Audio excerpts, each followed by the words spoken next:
Member from Oshawa. Thank you very much, Mr. Speaker, and I'm pleased to stand today in support of our Opposition Day motion. As a teacher, I would like to shed a little light on the situation that we find ourselves in.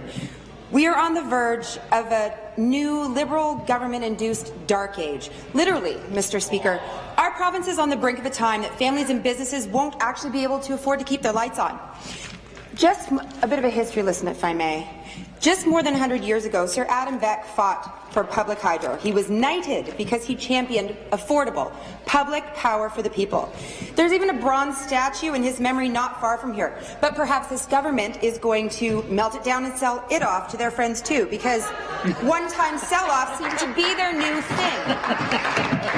But back to Sir Adam Beck, Mr. Speaker.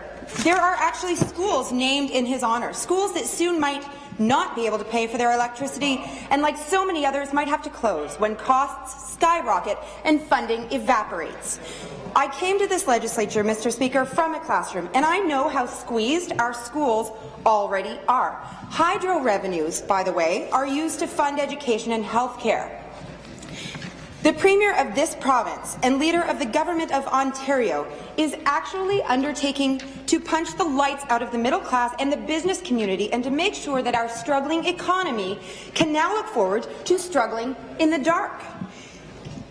I would be more than happy to connect anyone in this room with my constituents who are still trying to pay bills from 2 winters ago. We've heard stories about people who are living in one room with one heater.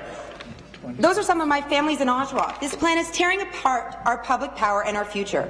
This government is making a mockery of our democratic process, and shame on the Premier and shame on the Liberal caucus that isn't standing up to her and isn't standing up for their constituents.